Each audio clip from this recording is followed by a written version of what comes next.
সঁচাকৈ ক'ব লাগিব মই এই মুহূৰ্তত অৱশ্যে আছো গোৱালপাৰা জিলাৰ গুমাইঝাৰৰ পৰা কোলামুৰ সংযোগী এখন পথত আৰু এয়া আমি এনকেটিভিৰ দৰ্শকসকলক সামগ্ৰিক দৃশ্য দেখাইছো যে যুগ যুগ ধৰি আচলতে এই এখন বাঁহৰ হাকুৰে আচলতে কোলামহা যি গাঁৱৰ ৰাইজ আছে আচলতে তেখেতে প্ৰায় 10খন গাঁৱৰ ৰাইজে এই বাঁহৰ দলংখনৰ ওপৰে দৈনিক যাতায়াত কৰিব লগা হয় আৰু এই আজিলৈকে চৰকাৰী ফালৰ পৰা হওক বা বিভাগৰ ফালৰ পৰা হওক কোনো ধৰণৰ ব্যৱস্থা গ্ৰহণ কৰিব পৰা নাই যাৰ বাবে এই জমৰ যাতনা ভুগিব লগা হৈছে এই অঞ্চলৰ ৰাইজে আৰু স্কুলীয়া ছাত্ৰ ছাত্ৰীৰ লগতে যিসকল স্থানীয় ৰাইজ তেখেতে আচলতে দৈনিক চৰম যাতায়াতৰ ক্ষেত্ৰত চৰম দুৰ্ভোগ ভুগিব লগা হৈছে যাৰ বাবে উপায়ন্তৰ হৈ আজি এইসকল গাঁৱৰ ৰাইজে হাতে হাতে প্লে কাৰ্ড লৈ এই গুমাইঝাৰ কোলামুৱা সংযোগী পথৰ ওপৰত আচলতে এনেকৈ প্ৰতিবাদ কৰিব লগা হৈছে ইয়াত ৰাইজৰ সৈতে আমি কথা পাতিবলৈ যত্ন কৰিম এয়া আমি এনকেটিভি দৰ্শকসকলক সামগ্ৰিক দৃশ্য দেখুৱাবলৈ যত্ন কৰিছো 1964 জন্মৰ পৰা যে সৰুৰ পৰা বুঢ়া হৈ গলো আজিৰ পৰা এই দলংখন ভাৰত চৰকাৰে বা অসম চৰকাৰে কোনো এটা সুব্যৱস্থা কৰি আমাক দিয়া নাই তাৰ কাৰণে আমি বহুতবাৰ বহুত যুঁজি আছো কোনো আবেদন অনুজ্ঞা পত্ৰ দাখিল কৰি আছো কোনো ভূৰক্ষেপে নলয় সেইটোৰ কাৰণে আজি আমাক প্ৰতিবাদ সাব্যস্ত কৰিবলগীয়া হৈছে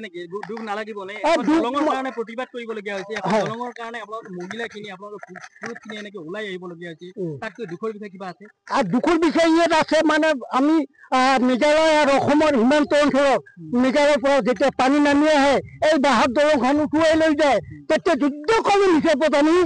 মানে ৰাজ্যৰ মেৰামতি চান্দা বৰঙণি উঠাই মেৰামতি কৰি আমি যাতায়াত কৰো আৰু দৈনিক মজুৰি আমাৰ কৰি খোৱা মানুহ আৰু আমি কৃষিজীৱী মানুহ আমি দৈনিক মজুৰিবিলাক মানে মজুৰিৰ পৰা বঞ্চিত হ'বলগীয়া হয় কোলামুৱা গুমাইঝাৰ পূৰ্বতে এই অঞ্চলখিনি জলস্তৰ সমষ্টিত আছিল হয় এতিয়া গোৱালপাৰা পশ্চিমত সোমাইছে কি আশা কৰিব এতিয়া পশ্চিমত সোমালে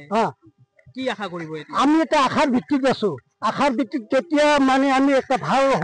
বিধায়ক নিৰ্বাচন কৰিব পাৰিম তেতিয়াহে আমাৰ মনৰ আশা পাব তাৰ আগত